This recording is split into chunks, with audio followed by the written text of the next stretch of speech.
So in terms of dua, there's two types of dua. We have the dua which we kind of sit down and we ask Allah, like, give me this thing, and usually it's a long-term, slightly generic kind of thing. Yeah, that's one type of dua. So you might sit down and you might make dua for taqwa, or you might make dua for paradise or for forgiveness, or you might make dua for abundance, so you have enough of whatever you need. So that's like one type of dua, which is you make dua for like a generic long-term thing. Then there's the other type of dua. What's the other type of dua? G people. What's the other type of dua? It's when you're doing a segment dua, you're actually doing dua for a certain thing right before you're doing it. A segment. Good. You want to finish, you look back over it. Good, mashallah. You've given all the instructions as well. So Zayd's explained all the instructions. But to answer the question, so if there's two types, there's a generic kind of long-term dua, then this is obviously the opposite of that. Yeah, so generic, as opposed to generic, this is going to be a bit more specific. This is going to be assigned to a specific part of your life. And long-term, as opposed to being long-term, is going to be short-term. So it's going to be about the present moment. Yeah, as opposed to like 20 years down the line, whatever that means, or after you die. So this is the difference between the two du'as. So now in segment dua, these are the rules basically. There's 4 rules which hopefully everyone should be quite acquainted with by now, with these 4 rules. So I'm just going to repeat them quickly. And the rule number 1 was identifying the segment. Yeah, so you're looking at which part of your life you're doing. Now that may sound very easy, like identify a segment of your life, but we realize there's a big problem here. Because when we say identify segment, your whole life is made up of segments. Your whole 24 hours is made up of just a few segments of you doing things. So now we're going to ask you, like, what are these segments? How many hours is each segment? And as soon as you start doing that, some of us will have a bit of a problem, because we realize that a lot of these segments we don't do anything like particularly useful at all. We might not even know what we're doing. So that was one of the problems that we had there. So that's why I definitely recommended you spend at least 24 hours just trying to gain awareness of your time, of your segments. Yeah, that was the first step. Then the second rule, when you identify the segment, so for example, the Prophet ﷺ, some of the examples from the Sunnah is he gives us food as a segment. So when you're eating, before you start eating, you recite a dua. After you finish eating, you recite another dua. So that's one segment. Then even going to the toilet is a segment. So you go to the toilet, you read dua. You come out, you read dua again. So that was another segment. So very often, like sleeping is a segment as well. And all of these simple segments, the Prophet ﷺ gave du'as for. So now we take the segment, and once you've realized that, let's take a simple segment from the examples that we had. We'll stick with Ian. So teaching Tai Chi. So this is more of your service kind of thing. So imagine you're teaching or whatever you do for a job, and that's the segment. Yeah. So you identify that, and then now you say that this, in the next 4 hours I'm going to be doing this thing. So you identify how you want it to go. Like, how do you want Allah to help you do this properly? Yeah. So if you're about to eat, you might want Allah to help you make the right decision on what to eat, and you might want Him to help with the digestion and with the food, giving you good energy. Yeah, so these are some of the things that, the ways that we take help from Allah. And then the third thing is, once you've done this, you've identified the segment, then you identify the help you want, you actually say Bismillah, you actually take the name of Allah. Does that make sense? So I know from the Sunnah we'll have different du'as for, there's a different du'a for the toilet, different du'a for eating, different du'a for sleeping. But if you don't know all of them, which most people don't, you can even just use Bismillah. And the main point of this is to bring the awareness that you have the help of Allah there with you. And then you go into the segment, and whatever you do, whatever you need to do in that segment, you eat or you teach people, whatever you're teaching. And then after the segment finishes, you look back at the segment that you're in and whatever you're doing, and see if you can notice what the help of Allah actually is there. See if you can notice how Allah helped you. Who was that? Was that you, Abdullah? Yeah, it was me. Oh, mashallah. How are you? Okay? Yeah, I'm sorry for being late. I was learning some Jesus. MashaAllah, no worries, no worries. And that's the fourth step. So you've all had time to think about the 3 steps here. And the last one is pondering over whether or not you actually got the help of Allah. So usually at the end of a segment, the Prophet ﷺ will teach a dua which begins with Alhamdulillah. So we have our gratitude for whatever help showed up in that. So that's what we call the segment dua. It's very important to be aware of that. And for the course is on YouTube for people who want to do that. And when you finish it, you'll realize how the segment dua very closely interlinks with even your generic duas which you've made for the rest of the day. So I'm probably going to, and this is like, all the instructions are on this screen. So if you screenshot that and keep that in your mind, it's very easy to follow through on that. Yeah, man. Okay, and then, so what I'm going to, any questions about that? About any of that? Or was that okay? Okay, you'll find one of the important things with this is that you should give time for each of the instructions. Yeah, so if you're going to identify the segment, it will probably take you at least 24 hours to get in touch with that part. So very often, sometimes because we think we know, actually we'll come on to that in a minute. Those are the blocks which we'll come on to. So what we spoke about yesterday is how we can make the night of power useful. Yeah, and the most important rule was, what was the most important rule? G people. Yeah, that bit about being busy. You have to organise your time and make decide what you're going to do. Yeah, so it's to try and just get rid of that busyness which we very often have. Now sometimes we get very excited about the fact we have Laylatul Qadr, which is good, I guess. But sometimes we get so excited that we just get overwhelmed with the whole thing, and we just we have no idea what we're doing. So the time comes, and then we just we might check our phone, then we like lie down for a bit, and then we like open the Quran for a bit, which is sometimes very useful.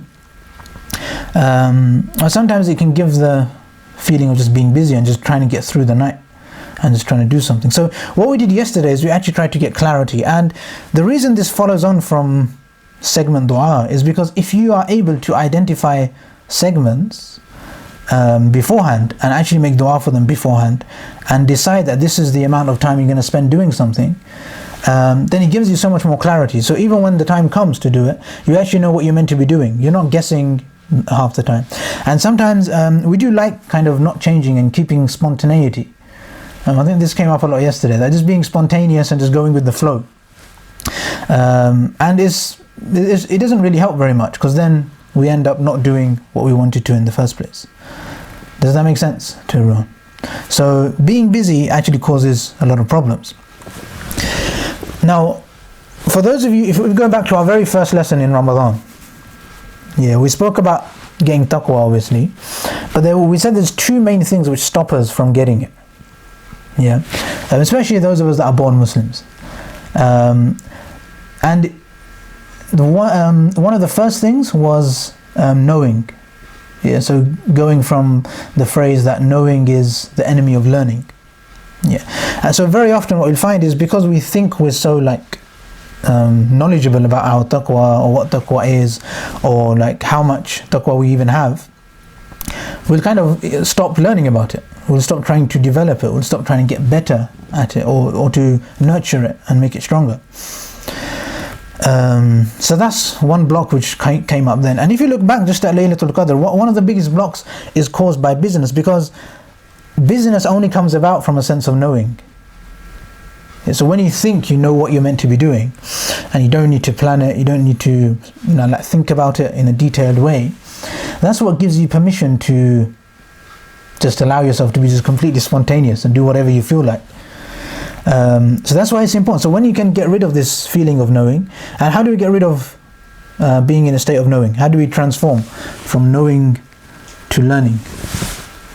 Curious. Curiosity, good. So the solution's at the bottom.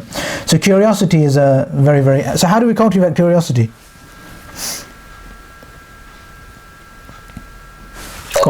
Just keep asking questions. Questions, good.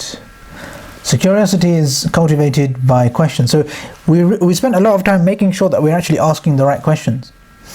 And once you start asking the question, then what's one of the best answers to your questions? See, for those of you paying attention. So once you ask these questions, mashallah, yes, Sulaiman, yes, Fadil, well done, man. So the best answer is then to, I don't know. So does that make sense to everyone? So now imagine, let's apply this to something. Let's apply it to Laylatul Qadr, yeah? So we've got, we just had the 23rd night, so today is going to be 24, and then tomorrow is going to be 25th night. So we'll be, I'm sure all of us are seeking Laylatul Qadr to some extent. But let's see how knowing can really limit the productivity and clarity which you can have on Laylatul Qadr. So now if we ask ourselves that, what do I do on Laylatul Qadr? What will I do on Laylatul Qadr? So that's the question, yeah? And so what's the answer? What's the answer? I'll be surprised if anyone gets this right. What's the answer then? What do I do on Laylatul Qadr? Well, in some respects you don't know, do you? Okay, good. So I think that's, very often that's one of the best answers to start off with. Because if you don't start with the answer, there's a lot of, you're going to be like trying to, you're going to try and sort out your night without really being fully aware of what even happens in your night. So I think that's always a very good starting point, that what actually happens. And even if just for tonight, which is going to be the 24th night, so you might not be doing any extra worship or anything. But obviously some of you will be. But try and identify what it is that you actually do by default. And that's something which sometimes needs to be answered. Does that make sense? And the thing is, as soon as you think you know, and you're not in this state of trying to figure it out, you're gonna be very often going with what you always do and just doing what you always do, which is it might be something amazing, but it might not be either. It might be so easy to enhance it. So that's why knowing very often becomes a real enemy of learning. As we know that these are two verbs which actually can't happen at the same time. Yeah, so it's very important to try and get rid of the knowing mentality, so that we can actually learn, if we actually want to progress and get better. Is that okay? And then obviously knowing, the immediate side effect of knowing is being busy. Because as soon as you think, I'm doing the right thing, this is how it should be, this is the way I live, is like the perfect way of living, as soon as you start kind of coming towards that kind of mindset, you'll think that you're not actually deciding what you're doing at all. You're just bumbling along and without any real clarity of what's going on. And the easiest way to stop even being busy is just to identify what you do, as opposed to claiming you're really busy. Just explain what you actually do, maybe just to yourself, and that'll kind of help you realize how busy you really are. I think that's a really powerful exercise. So curiosity is the solution to both of them. Yeah. So in the same way that knowing kind of causes the problem of being busy, curiosity will solve the problem of being busy. And when you solve the problem of being busy, you gain clarity. Yeah. So you're not confused all the time. Does that make sense? Okay. So what cultivates curiosity is questions. So it's important to be asking the right questions. So we went a lot into how to ask the right questions. And even if you come out about Laylatul Qadr, one of the first questions that, how is my Laylatul Qadr at the moment? Or how do I spend my night at the moment? And then, based on once we realize that, we can try and think about how we might actually want to improve it. Does that make sense? We've been through this, very good. And one of the main things that this does is when you say that, when you start asking questions, and then you say, I don't know. So we've done this a lot. So one of the most important things really is also figuring out the experiences that we want, or what we actually want to go through while we're alive. Because one thing, so when we were looking at getting our du'as accepted, one of the really important things which we touched upon that time is the importance of having belief that Allah is going to accept your dua. And the reason, the first thing, identifying the segment is so important, because now you're identifying what you actually do with your life. Yeah. So if you do nothing very good at all, then you're not going to believe that Allah is going to help you achieve much at all if you're doing almost nothing at all. So that's why identifying the segment is so important. And once you do that, then you're actually able to believe. Now when you make your dua for abundance, let's say, when you're putting many hours into your own growth and to actually making yourself better in different ways, and you can identify those are segments in your day, that this is how I'm trying to increase my abundance, this is how I'm trying to make the way I study better, this is how I'm trying to improve my career, these are the things I'm trying to do. Then when we actually have these segments throughout the day, then we'll feel that we actually deserve to get the help of Allah at that point. Does that make sense? That's why it's very important to be aware of these segments, so we know where we're going. Now the reason this is important is because one of the main things which then comes up is figuring out our purpose. Yeah, so throughout this dua course, this probably has been there nearly every day, because if you don't know why you exist as a human, or why Allah created you, then you might not have the right segments in your day. So that's why it's very important to also figure out our purpose. Now, in order to figure out our purpose, there's one very powerful question, which is, who knows it, man? We've done this exercise a couple of times. But what's the question to figure out purpose? Anyone want to have a guess? How do we figure out purpose? So purpose is what your soul wants to some extent, as opposed to what your brain wants, what your mind wants. And as we've done a lot in these classes, we've looked at how the soul responds. So when you ask a question, I have to tell you not to try and use your brain to answer it, because our brain very, very quickly and very easily, our brain gets in the way. So our brain is like trying to figure out the answer, and because of that we can't actually receive any answer from anything beyond us. Now obviously we believe we're a bit more than just flesh and body.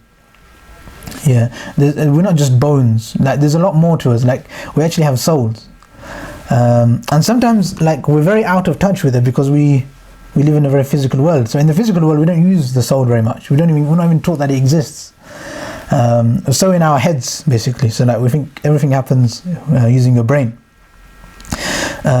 So sometimes it's possible, like this is very similar to the way the Quran works. So when we listen to the Quran, it affects our soul, as opposed to like, it doesn't always logically make sense, like how this is affecting you. So it's the same sometimes with questions. Even if you just put the right question there, if you're going to say that the problem is kind of knowing and being busy, and the solution is going to be to start asking the right questions, because if we don't know the answer yet and we start doing random things, they might be the wrong things. So it's very important to get clarity and actually build that curiosity, so we know that way we're going in the right direction. Now when it comes back to dua, if you're walking in the direction of your purpose and the reason why you believe that Allah created you, then your dua will obviously be able to be much more powerful. Doesn't that make sense? Is everyone following? Or some of you like falling asleep? Gee. Does anyone want to summarize that? Yeah, I did think so. Yeah, I think I know what you mean, Habib, because I've had it on the very bottom end, where the first thing I heard that sort of really got me interested was the call to prayer when I was on holiday, and it really affected me. But I didn't understand what the words said. But I didn't really need to understand what was being said, because it was the feeling that I got from it. So, and I've tried to sort of carry that through in the studies that we've been doing, and I tried to sort of bring that alive again last night. You know, I don't really have to understand the words necessarily to sort of appreciate the sort of beauty really of what you're actually reciting. True, man. Very true. Anyway, man. So, gee, should we carry on? I don't know what I just said. What did I say? Oh yeah, the importance of purpose. Yeah. So our soul gets in touch with purpose. So like sometimes with our physical mind, we can understand that we like certain experiences. Yeah, like some of you might like eating chocolate or something, or you might like going and lying on the beach, or like there's things that you like. Some of you like watching Netflix. So there's some things that you like doing, but sometimes there's stuff which like we like doing, but we actually don't realize. Yeah, so our soul is like yearning for it and desiring it, and sometimes it can leave a hole in you, and because you don't actually get in touch with that, you always just keep that emptiness, and then we try and fill the emptiness with gratification which we get from different things. Sometimes people feel empty, so they eat too much. Some people watch their phones too much. Some people watch too many films. Some people, there's a variety of things which people can abuse when they start doing this. But very often it just because the soul, very often its requirements are a little bit different from what the physical body wants. And one of the main ones is growing. Like the soul will always want you to grow and get better. It doesn't like you to just be lazy. And another thing, as well as growing and getting better, contribution is very important to the soul. Does that make sense?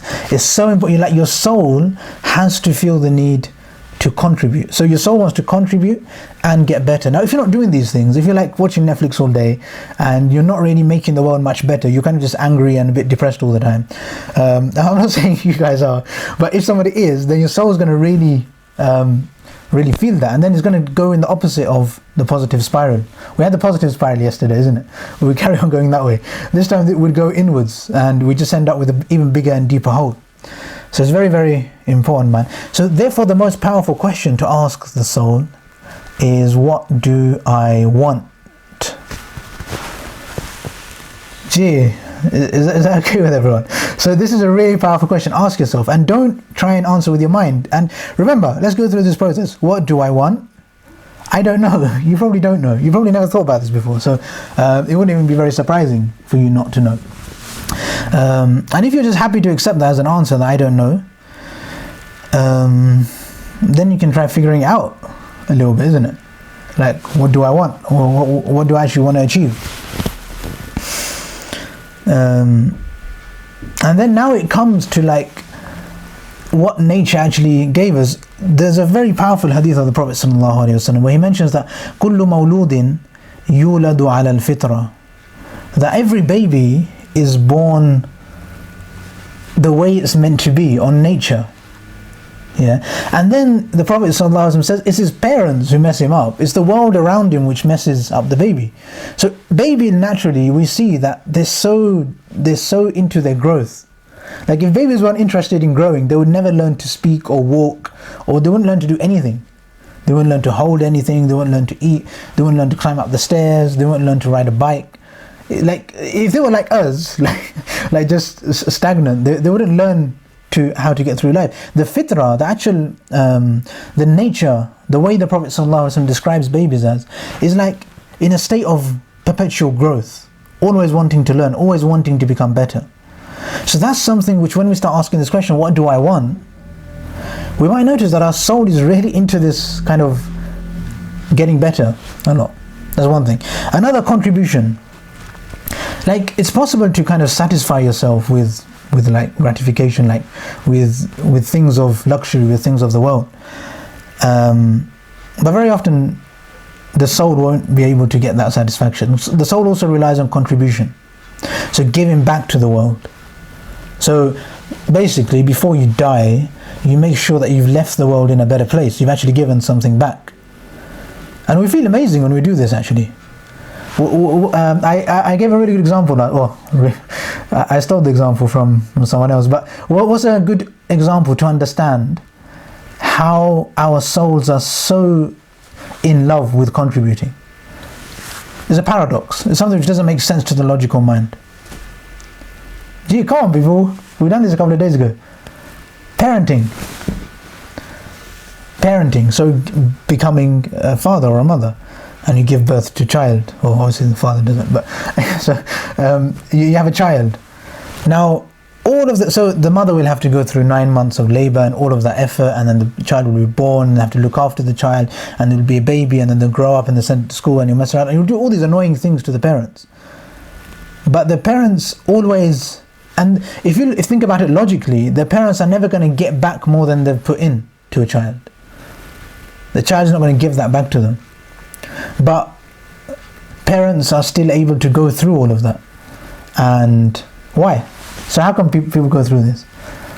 And we call it fulfillment, I guess. Yeah. So at the end of the day, people call this fulfillment. So your soul feels content. And this is a really good way to understand it. Like, the reason is because there's a paradox in the way that we understand what we want in the first place. Because now you might be thinking that if everyone wants to be a parent, why is there such a pull to be parents? Why is there so much desire to be parents? Because the things that we want aren't always what we think we want. So that's why it's important to spend some time on this question. So then we ask, and then very often the first things that do come to mind are like money and power. Yeah. But now once we understand this paradox of parenting, we realize that in reality there's a lot more which our soul wants, which we need to think about. And just to finish this off, if the answer is that you don't know, yeah, which most of you, for most of you, this is probably the most real answer here. If I ask you what do you want, the most real answer for most people, unless you've done some deep thinking or something, the most real answer will be I don't know. And if you say that, that will feel the most true to you. I don't know. And as soon as you say that, if I was to ask you, why do we not know? Why do we not know what we want? You've done this before. Some of you should definitely know this answer. So why is it that we don't know what we want? Because we've already got what we want. Okay, that's the first answer. That's a beautiful answer. So that's the answer. That's the answer which brings to the surface our lack of gratitude. Like if you're wanting so much beyond what you already have, it's just an indication of how little you've given attention to what you already have. Yes, Zaid, what are you saying? I was going to say, like, maybe because we have actually tried to find out. That's good as well. So I guess there's two answers. These are the two answers. Ian said the first one and Zaid said the second one. So basically you don't know yourself. You don't know yourself. Like you haven't asked yourself enough. You don't really know, you hardly know who you are. Like just because you're you doesn't actually mean you know lots about yourself. And that's something, again, because by nature we like to think, yeah, I know what I want, I know who I am, I know how good a Muslim I am, I know what taqwa is, I know how to pray, I know who Allah is, like I know everything. But as soon as you come out of that, like I don't know, then that's when we're actually able to really actually come into the place of learning. Anyway, man. So that's why I think this is a really important. So this is from day one. We really brought attention to these two blocks, which is knowing and being busy. So I know and I'm busy, and then the real solution, just bringing curiosity, is taking a step back, realizing we don't know that much, and bringing curiosity there. Something. And that gives. Yes, go on, sister. If you say we don't know, which is not encouraged to feeding our ego. Yeah, man. Pressure, to put pressure on ego when you say I don't know. Wow, man. Yeah, man. MashaAllah, man. Thank you, man. So it's so obvious, isn't it? Because one of the biggest problems we have as humanity is our pride. The Prophet ﷺ brought a lot of attention to pride. And the Prophet ﷺ, the reason, just one point here, this is sometimes a lot of people get very confused with this. They think that the reason the religion came was to kind of prove to us how good Muslims we are. No. The reason the Prophet ﷺ kept telling the Sahaba about the importance of not having pride is because pride is something which is usually very, very common in human beings. So it was a guidance for us that check yourselves. You're probably quite proud. There's probably things you have pride, and because of your pride, you're kind of limiting yourself in certain ways. So the idea wasn't pretend you don't have pride. The idea was figure out that you've got pride and try and get rid of it. And that's really, really important to actually realize that, we have pride. Every one of us has pride to some level. If you pretend we don't, then that's like, it's going to make it very difficult to get rid of it, isn't it? The Prophet ﷺ was advising us, because he knew our problems. But yeah, Sister Gulsen, man, thank you, man. Obviously it's pride, isn't it? Pride is what causes the problem. That, of course, I know who I am. I know how to read Quran. I know Allah. I know Taqwa. I know how to have a perfect Ramadan. We don't know. That's why, and as soon as we come into this place of learning, progress just becomes much quicker. The trajectory can actually change very, very quickly, because you're now in a state of growing. The mindset around taqwa, there's two types of mindsets you can have. You can have a fixed mindset, or you can have a growth mindset. We discussed this when we tried to understand what taqwa is. But if you have a fixed mindset, you basically believe that the way I am is the way I'll be. I can't really change I can't be whoever I want to be. I'm kind of, this is who I am. Whereas a growth mindset is I can basically be whoever I want. It's up to me to grow in the direction of who I want to be. And if the person we want to be is somebody with less pride, then starting to learn about pride, what it feels like, and being able to notice it when it comes up, that would be powerful, isn't it? Anyway, people, any questions? Yeah, man. Sorry, I've actually put that at the bottom. So if you look at the screen now, distances from perfection, the point number 4, which is that when we're able to say I don't know, well, you're not perfect then, because you don't even know. Forget actually being Mr. Perfect. One of the biggest problems we have is thinking that we're perfect, isn't it? And if, for example, going back to the Laylatul Qadr idea, being busy and generally just not making a plan. Now, instead of thinking that I already know how to perform Laylatul Qadr, instead of that, now we're actually going to be creating our routine. We're going to be saying, I want to worship, so I'm going to pray this many rakats. I want to recite the word of Allah, so I'm going to recite the word of Allah this time. We'll identify the time. We'll make dua for the time. We'll make sure we're prepared for the time. Anyway, man, that's that, man. Do you have any questions? We're going to move on to Quran now, inshallah. Wa alaikum salam, Sharnon. Good to have you, man. Good to have everyone. Alhamdulillah, always good to see everyone, man. People are coming more and more on time. Very good people. Let me see who's here. Alhamdulillah.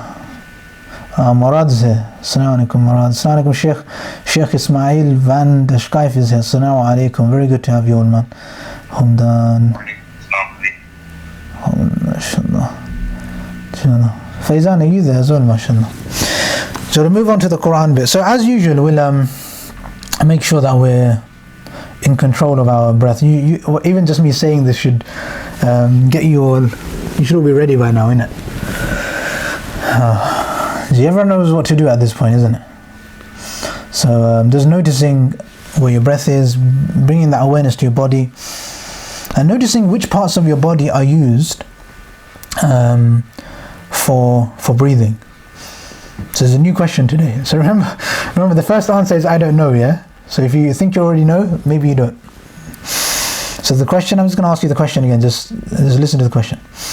Which parts of your body are used for breathing? Yeah, so next time you breathe, you're going to have to check, because you might not know. So next time you let yourself breathe and see which parts of your bodies are involved. Yeah, you got plenty of time, man. Take your time. Take your time with this. It's very important to take your time with this exercise. So bring that curiosity. Which parts of my body are used when I breathe? Which parts of your body move?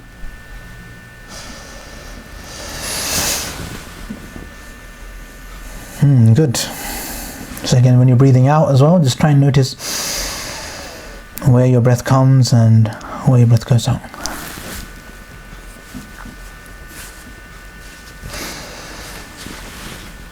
Gee, mashallah, very good. Gee, how is that? Is everyone noticing their breath? So now just want you to just notice the breath coming in, the bit where you hold the breath going out, and the bit where the breath stops in the middle. So we've got the 4 points of the breath. Breath in, hold, out, hold. Good, so you should hopefully have that control on your breath, and you should have a nice rhythm of your breath now as well. Yeah? Good. Now just bearing in mind, we're just going to come to the makharij of the Arabic letters. So as we know, there's kind of 4 main points or 5 main points. So we've got the throat, we've got the empty space, we've got the tongue, we've got the lips, and we've got the nose, which is used as well for the noon. But in reality, we also know all the letters have their own special little place of coming out, of the letters coming out, isn't it? So all of the letters have their own space. So there's actually kind of as many makharij as there are letters. So we'll have to get good at all of them. But in reality, it's nice to be aware of the main body parts from which the letters will come. So important to be aware of your throat, your tongue, the empty space, and your lips. And I want to start with the empty space again. So, good. And now just realizing that's meant to come on your out breath. So, you should be able to go for as long as your breath.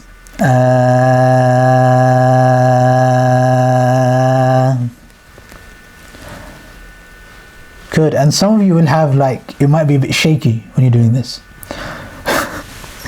Assalamu alaikum Ahmed Sallu. How are you, man? Surprised you put your camera on. How are you? I'm good, man. Alhamdulillah, I'm good. Chalo. Anyway, so we've got so all 28 letters will have a separate makhraj. Now that's the empty space. Yeah, that's the letter from the empty space. Then you could have a letter from your tongue. See, for example, tha. Yeah, so noticing that's where your tongue is used. So you should be, now you're practicing. So you should be able to notice which, so everyone should be practicing now, yeah?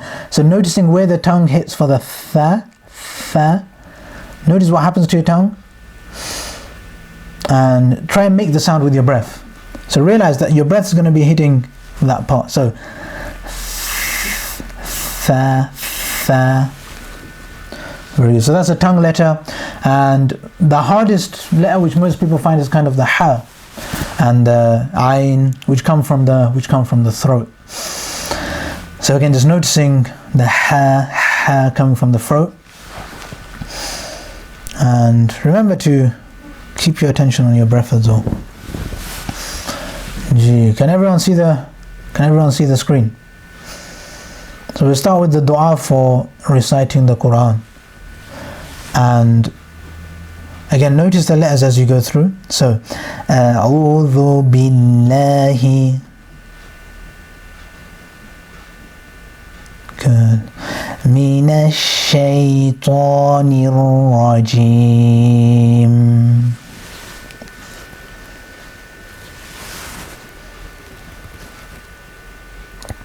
أعوذ بالله من الشيطان الرجيم.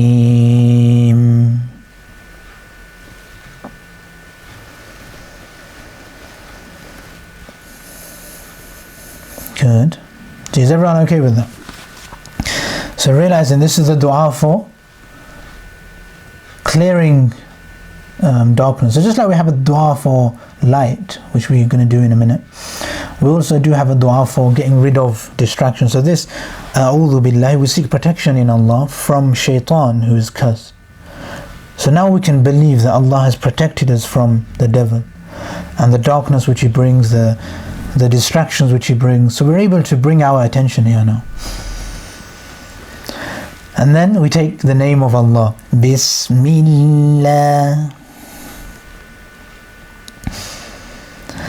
Good. Bismillahir Rahman.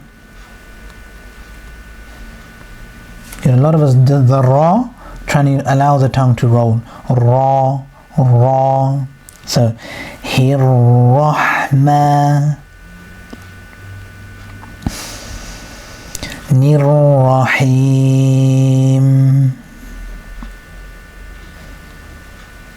Rahmanir Rahim. Bismillahir Rahmanir Rahim.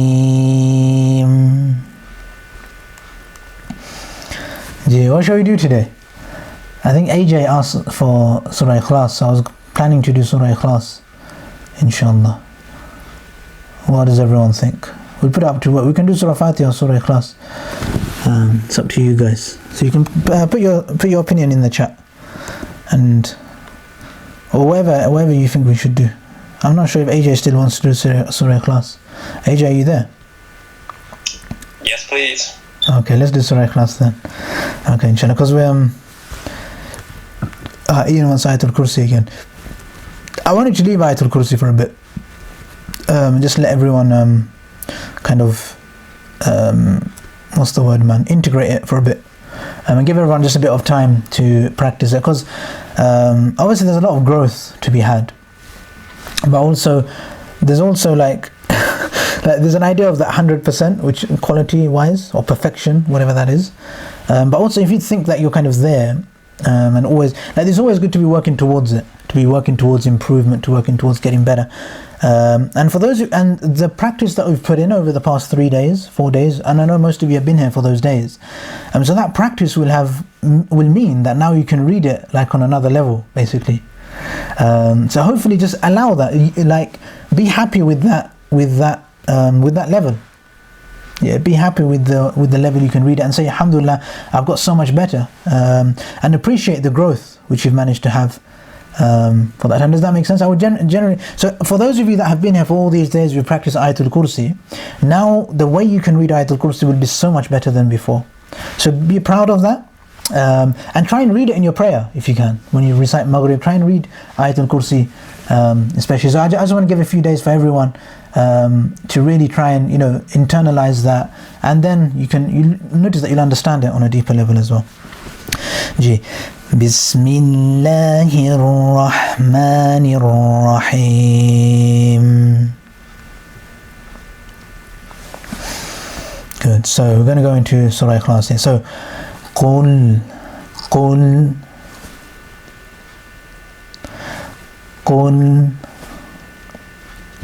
Then Huwa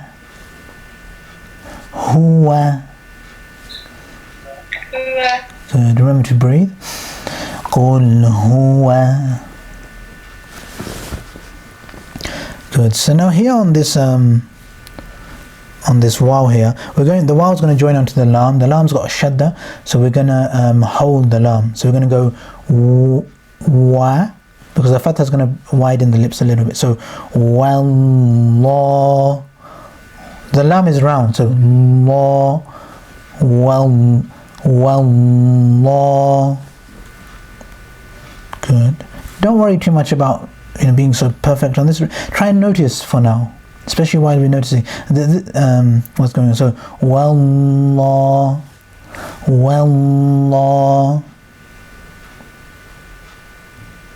Good. Wallahu. And again, this is the name of Allah. It's good to pay attention to this bit especially. Huwallahu.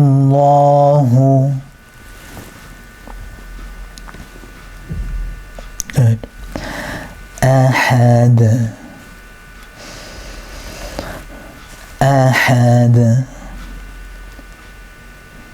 Hu ahad.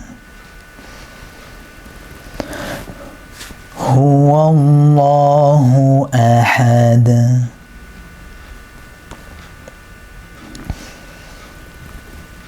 Qul huwallahu ahad. Good, mashallah. It's good to concentrate and put the hard work in, man. So there's points where you have to push yourself to the very edge of your comfort zone, and then that's where we make a lot of mistakes, we stumble a lot, and it's important to remember the hadith of the Prophet ﷺ, where he says that the people who recite the Quran, they're with the blessed angels. The angels surround them. And then he said there's those people who struggle when they recite the Quran, and these people who struggle, they get double the reward. So the Prophet ﷺ always mentioned more reward for the people who struggled and exerted while trying to recite the Quran. So it's important to make sure that you're pushing yourself, and that's where you go into the road of making some mistakes, and you're going to find it hard and you're going to struggle. So it's important to be happy with those and to embrace them. And really that's where the learning happens. That's where you push yourself from level 1 to level 2, where you decide to try something which you can't do at the moment, and when you push yourself, you're able to notice that you actually can do more. You can extend your skill set, isn't it? Cheers. So Qul huwallahu ahad. Huwallahu ahad. Qul huwallahu ahad. Good. Next bit. I'm going to start with the name of Allah again. So, Allahu. You should be comfortable with the name of Allah at the very least, isn't it? Allahu. The ha joins onto the sad. Sad is round and the ha, so hussa, hussa, hussa. Good. Sama, sama, sama. Hussama. Good. Then the meme is going to join into the dal. We're going to have a sukoon here. Mad, mad. Hussamad, Hussamad. Allahu Samad. Good. Remember to breathe. Done the hard work, so now it's going to be quite easy. Allahu Samad. Good. Lam yalid. Lam yalid. So we're going to all smiling here, yeah? So these are all smiley letters. Lam yalid. Waw is round. Walam, walam.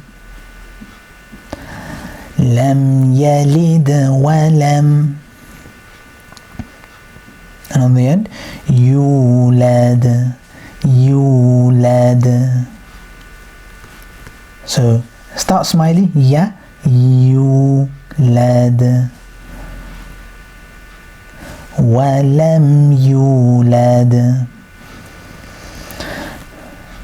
Lam yalid walam yulad.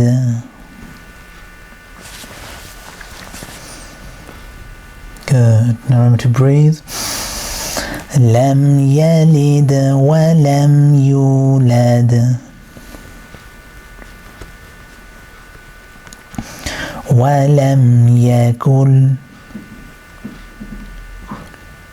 Walam yakul.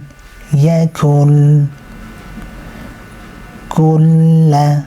Kulla. يكن ولم يكن له كفوا أحد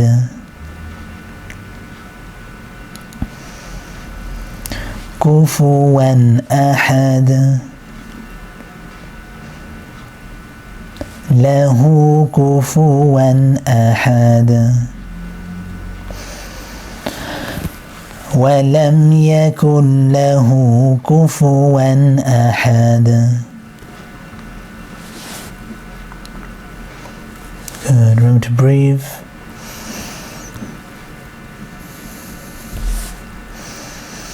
Good. Remember to breathe again. It's not bad to breathe, man. You spend some time breathing as well. Get in touch with your body. Good.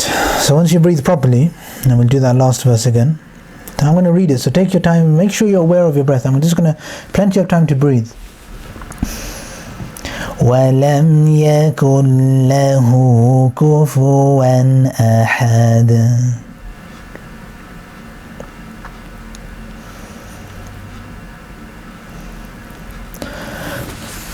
Good. We'll start again from the beginning. So, Bismillah. You remember to breathe. بسم الله الرحمن الرحيم.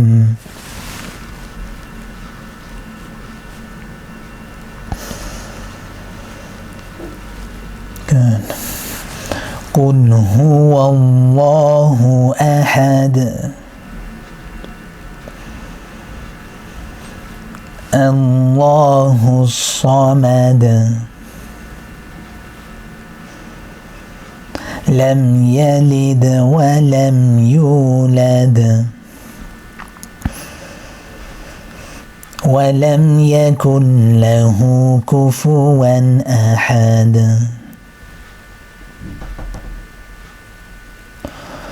Good. MashaAllah, very good people. Alhamdulillah. That Sounds good. Oh, should we do the dua as well then? So we'll do the dua. We'll do the dua for light. Is everyone ready? Chalo. Jia, who's drawing on my screen, man? You naughty people. Kasme. Chalo, I'll let you off this time. I won't launch an investigation into who it is. Anyway, is everyone ready? Yeah? So, Allah. Again, we're starting with the name of Allah. Allahumma ja'al. Allahumma ja'al fi qalbi nura. So you remember to be aware of your heart and where your heart is and stuff. Allahumma ja'al fi qalbi nura. There's a heart, yeah, in my heart. Wa fi basari nura. In my sight. Wa fi sam'i nura. In my perception, in my listening. Wa an yamini nura. And on my right. Wa an yasari nura. And on my left. Yeah. So, wa fawqi nura. Fawq is above me. Wa tahti nura. Tahti, below. Wa amami nura. Good, in front of me, like. Wa khalfi nura. And behind me, like. Wa ja'alli nura. And make me light. So this is the dua we make for light. And yeah, man, that's it for today, inshallah. So alhamdulillah, today we kind of summed up the dua course. So why we done the dua course, how to understand the course of dua, and how we can apply segment dua to Laylatul Qadr, to the night of power. And we went into the 2 blocks for taqwa, which is number 1, knowing, number 2, being busy. And now both of these blocks really, they make it so difficult for us to even benefit from Ramadan, to benefit from taqwa, and even to benefit from a night as powerful as Laylatul Qadr, because it kind of puts us in a state where we're not happy to kind of learn. And then alhamdulillah, we went through Surah Ikhlas, and we've done the dua for light. So alhamdulillah, any questions? I'll take any questions, and then everyone can say salam alaikum. Any questions from anyone?